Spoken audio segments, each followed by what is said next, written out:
RSE, le podcast. Salut, c'est Gilles, je suis très heureux de vous retrouver pour un nouvel épisode que l'on va consacrer au mois du cœur. Car oui, agir en faveur du don d'organes, c'est l'un des engagements de la RSE de CAGIP, avec des actions de sensibilisation toute l'année. Le mois de mars, sanctuarisé mois du cœur, avec en point d'orgue l'engagement d'une équipe dans la course du cœur. Souvenez-vous du 9e épisode de RSE le podcast, avec notre équipe qui avait couru l'an dernier. Et pour parler du don d'organes, en toute logique, je me suis installé à l'hôpital.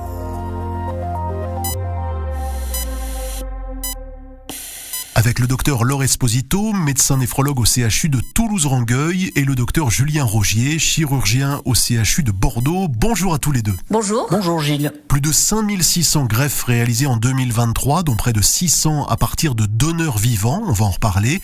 C'est beaucoup, mais ce n'est pas assez, car chaque année, plus de 600 personnes qui étaient sur liste d'attente décèdent.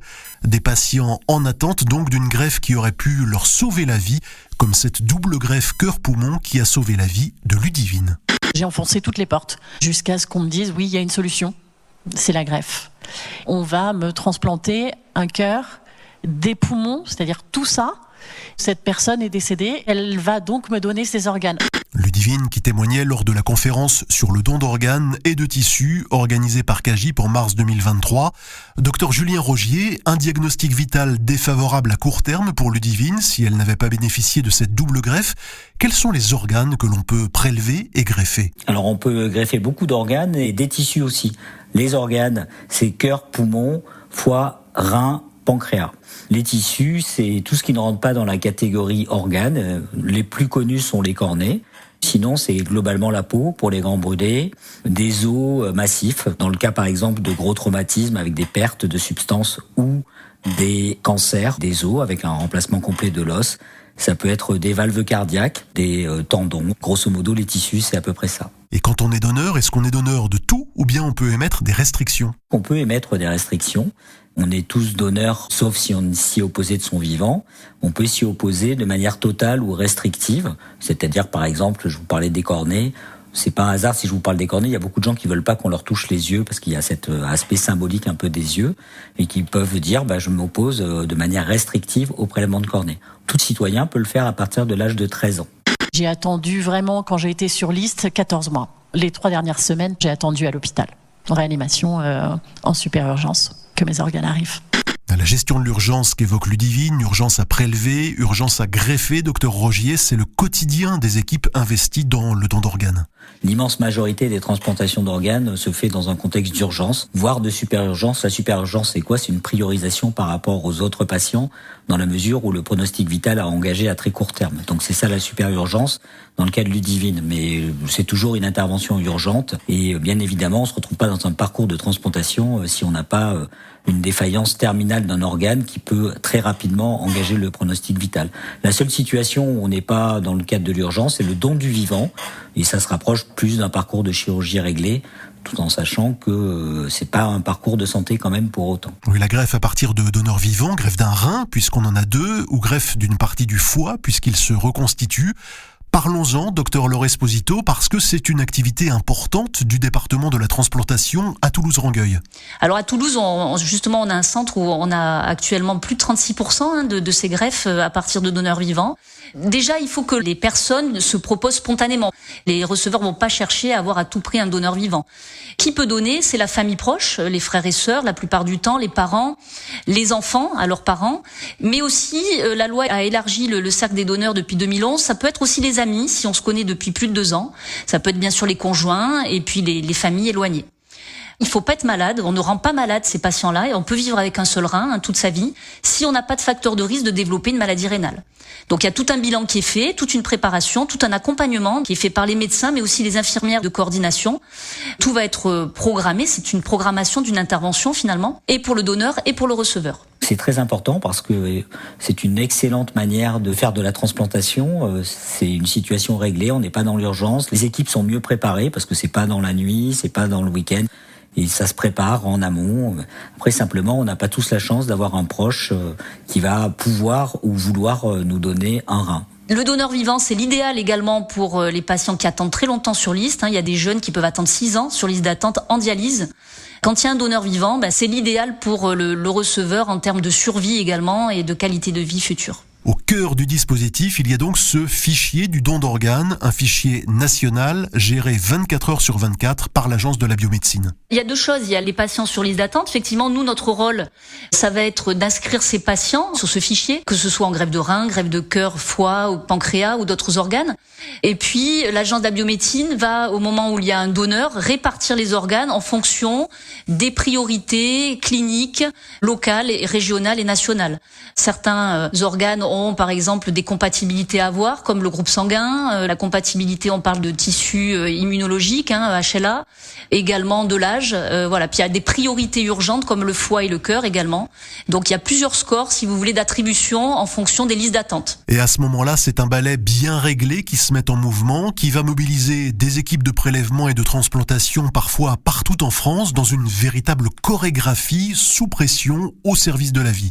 Toujours la pression de la montre, effectivement, parce que un donneur décédé, un donneur en état de mort encéphalique, son état est précaire et instable et on ne peut pas attendre trop longtemps pour organiser les prélèvements. C'est la raison pour laquelle il se passe souvent en pleine nuit, dans le cadre de l'urgence. Ça se passe tous les jours de l'année, y compris les jours fériés, et on est toujours au service des patients qui attendent derrière une greffe d'organes.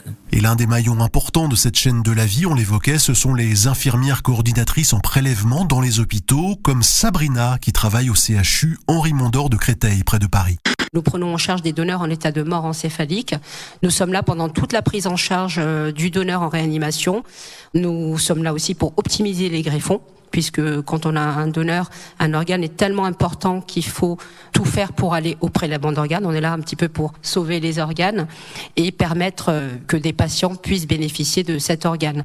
On est là du début jusqu'à la fin et on peut être aussi sollicité par les familles après le don d'organes. On a un rôle très important d'accompagnement des proches tout au long de la procédure et nous sommes là jusqu'à la présentation du corps à la famille. Et bien des années plus tard, puisque nous avons aussi les familles des donneurs qui se renseignent pour savoir si les receveurs vont bien. Et oui, car si l'anonymat et la gratuité du don sont au cœur du dispositif et inscrits dans la loi, Laure Esposito. Exactement. Il n'y a pas besoin de savoir la cause du décès, il n'y a pas besoin de savoir si c'est un homme ou une femme.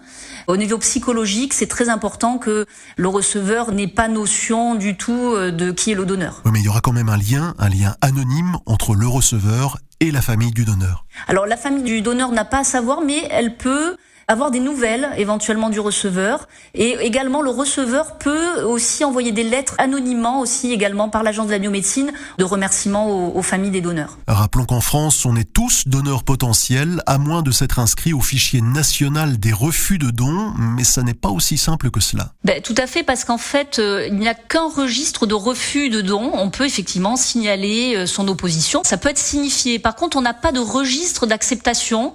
Et donc, c'est la famille qui va apporter la preuve au moment d'un décès. Donc, c'est toujours difficile. On se retourne vers la famille pour savoir si le donneur avait émis de son vivant l'acceptation de donner ses organes.